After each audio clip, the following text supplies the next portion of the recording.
Céline Soula, bonsoir. Vous êtes journaliste à François, vous êtes mahoraise, vous êtes née à Mayotte. Merci d'être là. Vous avez réalisé l'an dernier le documentaire Mayotte, la française, avec un point d'interrogation. Mayotte qui est en proie à des manifestations depuis plusieurs semaines. On sait que la ministre des départements d'outre-mer, Annick Girardin, est sur place. Céline Soula, quel est le point de crispation? Qu'est-ce qui se passe à Mayotte qui met la population en colère? Bonsoir. Je pense que c'est plusieurs choses à Mayotte, et c'est pas seulement, c'est plusieurs choses qui sont plusieurs facteurs qui ont lieu depuis des années, qui ont pris de l'ampleur, l'éducation, pas assez d'écoles, bien sûr, l'immigration est en première ligne. L'immigration, mais j'ai lu, attendez, dites-moi si c'est vrai que la moitié de la population à Mayotte n'est pas née à Mayotte.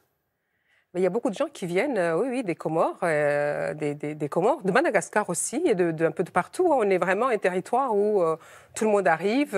Les Comores, c'est loin de Mayotte. Quelle est l'histoire entre Mayotte et les Comores? Parce qu'on nous parle sans arrêt des Comores, on se représente pas bien la dynamique. Alors, donc, l'histoire, on va essayer de faire court, parce que, voilà, les quatre îles, depuis très, très longtemps, 1841, Mayotte était française. Quelques années plus tard, les Comores, les trois autres îles sont devenues françaises. Donc Mayotte est une des quatre îles des Comores. Voilà, avant, voilà. Donc quand la France était avec la France était avec les quatre îles, Mayotte, la Grande Comore, Moïli et Anjouan, tout ça, donc ça a duré depuis des années. On va faire court jusqu'en 75. En 75, il y a eu un référendum. Donc toutes ces îles étaient françaises. En 75, il y a eu un référendum.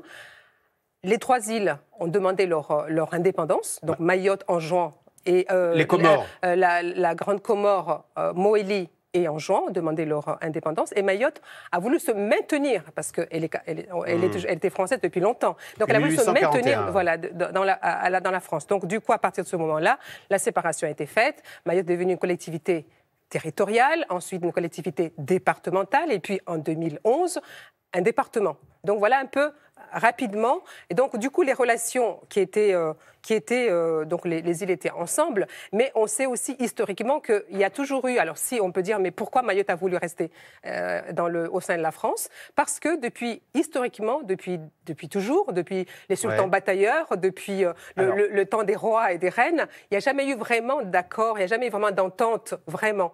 Et cette entente, c'est vu aussi au fil des ans, au fil des époques, jusqu'à ce que Mayotte veuille vraiment une séparation vraiment encore plus marquée, en restant encore plus dans la France, avec un statut de département. Voilà un peu comment ça se passe. On sait qu'à Mayotte, les habitants disent qu'ils sont débordés par l'afflux de Comoriens.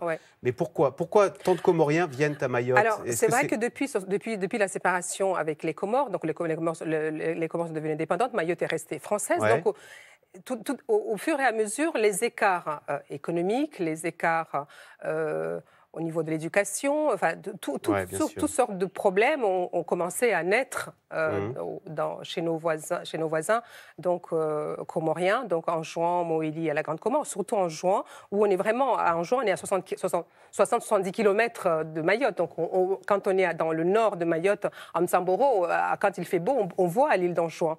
C'est vraiment très près. C'est vraiment l'île d'Anjouan, c'est la plus proche de Mayotte. Donc depuis cette époque, donc les gens ont commencé à venir parce que Mayotte se développait, ça allait mieux et les gens venaient se faire soigner. Au départ, ça a commencé petit à petit, on ne se rendait pas compte, on disait, bien sûr, que le fait que vous soyez devenu un département, c'était sous Nicolas Sarkozy en 2011, tout à fait. Est-ce que ça a renforcé l'attractivité de Mayotte aux yeux des Comoriens dont on sait qu'ils sont ils ont une richesse par habitant 15 fois inférieure. Ah oui, c'est beaucoup plus... pauvre. Oui, tout à fait, c'est plus pauvre. Et ce qui s'est passé, effectivement, le fait que Mayotte est devenu un département... En 2011, ça a ouvert une porte supplémentaire, on va dire. On se dit, il y a tout ce qu'il faut là-bas, il y a les hôpitaux, les enfants peuvent aller à l'école, le statut français défend avec les droits de l'homme, il y a quand même beaucoup de... Et voilà, on sera en sécurité. Alors justement, vous parliez du système de santé. L'hôpital de Mayotte à Mamoudzou, donc à Mayotte, est débordé. On va entendre plusieurs témoignages de Mahorais un peu dépités. Et puis on va entendre également le député de Mayotte, Mansour Kamardine. On écoute. Je travaille à l'hôpital, donc je le vois de l'intérieur. Pour les urgences, c'est très compliqué. Le bloc opératoire, tous les services sont surchargés, sont débordés. On adapte à chaque fois. Ici, au niveau des consultations, on n'est pas toujours en capacité de voir tout le monde. Malgré tout ce qu'on peut faire, hein, j'arrive à avoir 6 médecins qui consultent ici toute la journée. Tous ceux qui sont ici en situation régulière, qui sont des Français, qui ont la Sécu, elles ne seront jamais vus ici parce qu'on les invite soit à quitter le territoire, soit à aller dans le privé. Donc il y a un peu, on imagine, de ressentiment entre Mahorais et Comoriens. Ben, vous savez, ce qui se passe, c'est quand vous êtes trop nombreux sur un territoire, c'est compliqué. Au départ, vous êtes généreux, vous accueillez tout le monde, vous êtes hospitalier, tout se passe bien. D'ailleurs, ça, c'est un point à souligner. C'est vrai, si on a laissé la situation perdurer, c'est qu'on pensait que tout allait très bien, qu'on allait pouvoir s'entendre, que tout allait merveilleusement dans le meilleur des mondes. Et il se trouve que, bon, là, on est à une situation de surpopulation, on est à une situation de saturation, où il y a trop de monde, où dans les hôpitaux, il n'y a pas assez de place. Une femme va pour accoucher, on va lui dire d'attendre parce qu'il y a 4 accouchements, 5 qui vont se passer en même temps. Parce que les Comoriennes viennent. Alors voilà, il y a des gens qui, au péril de leur vie, parce que quand vous prenez la mère enceinte, enceinte de 8 mois ou à 15 jours enfin même pas parfois, c'est vraiment, il y a eu des accouchements dans des kwassa, par exemple, des choses terribles. Les kwassa, ce sont les bateaux, barques, des deux fortunes, qui prennent quand même beaucoup de monde, etc., qui vont sur Mayotte. Donc les gens viennent accoucher à Mayotte en se disant, bon voilà, là-bas au moins mon enfant sera en sécurité, il pourra manger, il pourra aller à l'école, il pourra. Alors justement, Céline Soula, pour éviter que les Comoriennes viennent accoucher à Mayotte afin de donner la nationalité française à leur enfant, le gouvernement envisage que la maternité, qui est la plus grande de France, la maternité de Mayotte, est un statut extraterritorial.